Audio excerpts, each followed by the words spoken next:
Shalom, everyone. Welcome to Hebraic Awakening. I'm just on here to do a little chit chat, run my mouth. Um, Life has been lifing, y'all. Life has been lifing, and I know it's probably like that for everybody. And I always talk about knowing what season that you are in. Like, I really stress that because I believe in the Hebraic biblical calendar and not just the feast days, but I believe in honoring the head of the month, which is Rosh Chodesh, right? The new moon, the new month. And each month signifies something that you should pay attention to, right? So that you're not surprised, because the Most High has messages within this month. And when we study the Hebraic alphabet and the numbers, we can see what he is telling us. And it's also tied to biblical events. That is how you can kind of tell what kind of season you are in. And so we have just left the winter season, coming into spring, coming into our Passover. So with that being said, it should be no surprise that as we leave Sukkot and we enter into the winter season, that we are entering into trials, right? Trials and tribulations. That should be something that we should just understand. However, our humanity, our emotions, our mindset says that, dang, sometimes it's a little bit too much. But for those of us who recognize Hanukkah and Purim, we know that our people, our ancestors, went through a whole lot during that season.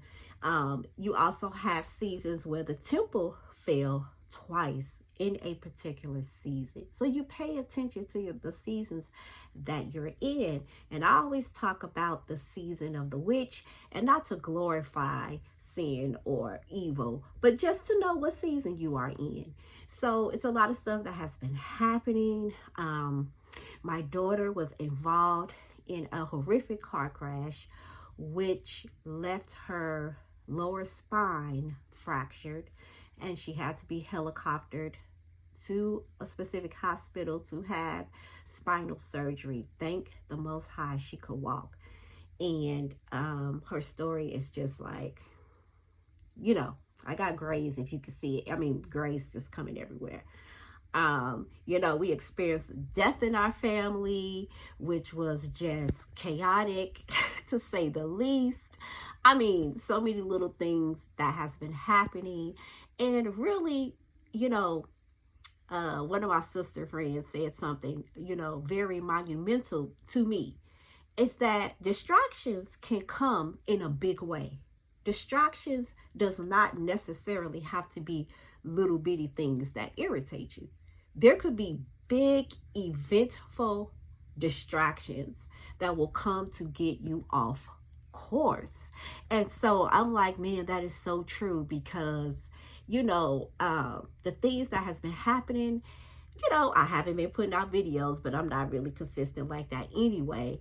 My tutoring business had to slow down. I've been trying to put out new stuff. I didn't do a Passover class. I mean, just anything to stop you in your tracks, right? And so I'm like, oh, and I had to take a breather. I had to make sure that my mental health, my emotional well-being was intact so that I can go on. And so many of us are being bombarded, and our mental health is not okay. But we gonna pretend like it's okay. We just gonna quote scriptures, and every time we bring up mental health, somebody gonna quote a scripture. And I'm sorry, but it is a time and a place for scripture.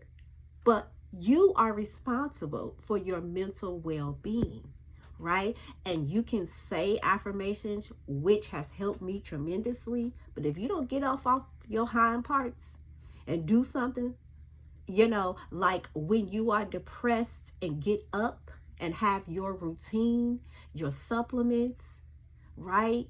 That will help you to get through the depression, even when you don't feel like it. Get up and make your bed. Get up and wash your face and brush your teeth. The Most High not coming down to tell you to do that. That's your responsibility. Now, when you give your heart over to him, he is going to show you mercy and grace, but he expects you to get up. Comb your little nappy head. Y'all know how I talk. If you don't know, now you know. You know, iron them wrinkled clothes. You know, depression is real. Anxiety is real. Get your teas and your herbs so you can calm down. The Most High not about to come off his throne and just take your anxiety away because that's what you want. He wants you to do something about it. Quit watching all the end time prophecies on the doggone TV. You know I'm old. I guess it's social media and the apps, right? Quit watching all the end time stuff. You're scaring yourself half crazy. So, you know, and speaking of that, I was watching a really popular TV show. I'm not even going to say it. You probably just going to have to guess. And, you know, I said, you know what? Our people do not understand the enemy and really how he works. You know, they said something in the series that was really profound, and I'm gonna, you know, I'm gonna roundabout say what they said. And basically that, you know, the technology that we are using, it really is designed to keep us from the truth, and it is designed for us to believe in miracles. Now, those of us who have our faith and we believe in miracles, you know, we like, well, wait a minute, we supposed to believe in miracles. Yeah, but it's not like that. The Messiah is like, man, y'all always looking for a sign. Ain't that the truth? We got 50,000 different videos looking for signs, talking about signs, you know, doing 3 or 4 hour videos about signs. I'm like, the sign is there, but it's there for you to pay attention to. And all along your Hebraic calendar, your months, you already a step ahead, because if you pay attention to your months, so you can get to your feast days, and if you pay attention to your feast days, you already know what's coming for you. Now, what's coming for the rest of the world, you know, personally, I don't have nothing to do with that. I know redemption is coming for me this season. I know restoration. I know another level of freedom. I know retribution is coming for me and my household. And that's why I have so many distractions, because, honey, we about to walk into this door, me and my husband, man, and it's going to propel us right where we want to be. And this is not just talking about financially. This is talking about with everything that we are doing. It is going to just propel us further along. And it's all to give glory and honor to the Most High, of course. However, if we allow the small distractions and the major distractions to keep us, you know, not focused on the bigger picture, there's a bigger picture, and it is to continue to do the work that Messiah has instructed you to do. What has the Most High told you to do? Now, I believe that the Messiah is the Torah, the living, breathing flesh, you know, that we can see the Torah in the flesh. You know, I believe that the Messiah is the essence of the Most High, right? And if you did not watch the Images video, go back and watch it and you will understand my standpoint. You know, I don't argue about Messiah and his deity and all of that. Like, that's just for something for you to work out in your own brain, in your own spirit. That's not for me to convince you. You know, as a teacher, you know, you lay out the evidence and you keep it going. But some people don't want evidence. They just want what they want. And that's okay. You know, I don't have time to fight. Like I said, I don't have time for distractions. You have your own journey. I have my own journey. And either we can unify, you know, on what we can unify on or not. And I'm okay with either, right? I'm learning as I get older to be okay with either. I cannot control anything. I can only control my reactions and my life to a certain degree, right? I can control how I respond, right, to life. I can plan, but life is going to throw curveballs, and I'm going to have to respond accordingly. So I'm paying attention to me and my household as I get older.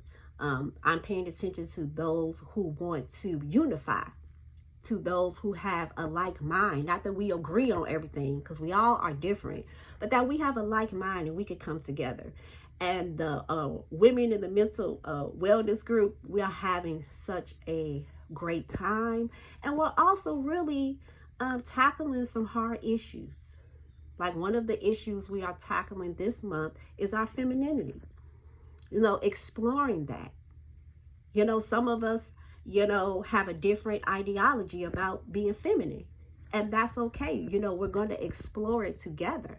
And people are going to have to cultivate their own journey. Right? And so it touches a little nerve, because then we find out we have some trauma, in our femininity. And that's okay. That's okay. That's why we have this safe community where we can come together. And I mean, I'm getting women from everywhere, and it's just a blessing to be among those women. And we are gearing up for our conference with the men, because the men have a mental wellness group too. And we're gearing up for our conference in October at Myrtle Beach. And we're going to have a shalom field time full of peace, tranquility, probably some crying, some restoration, some healing amongst men that are healing too, that can understand where we're coming from, and we can understand where they are coming from. I'm just so excited for what the Most High is doing. We are also going to start a mental wellness for the children, because that is where it is at for me. Mental wellness starts with the smaller children, teaching them how to self-regulate, teaching them how to put their emotions in specific categories, not to tear them away from their emotions, but to teach them at a young age how to process their emotions. It starts as soon as they can talk and tell you something, right? It starts there. So I think we're going to do that for ages 4 and up. I'm just excited about what the Most High is going to do. So, that's my little chit chat. Please don't be distracted, and don't just stare at the signs. Pay attention, prepare, but there's a bigger picture. Do the work that you have been called to do, because no matter what is going on, you still have work to do. Messiah said that. So I'm going with what Messiah says, and I'm sticking to that plan. The Torah has spoken on it, right? And so, chime in, tell me, what has been going on with you, if you want to share, or what revelation have you gotten. You know what I'm saying? I like to conversate. I know that I don't respond a lot, but my son is teaching me I need to learn how to respond and engage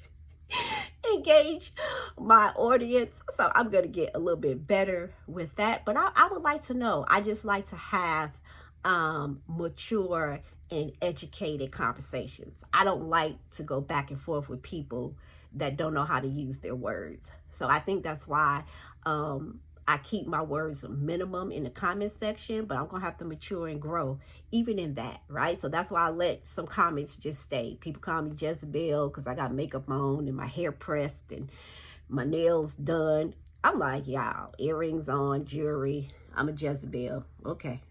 Let the Most High, tell me that. So let me know your thoughts about what's going on, and, say a prayer for the McCormick household. And we are definitely praying for our people.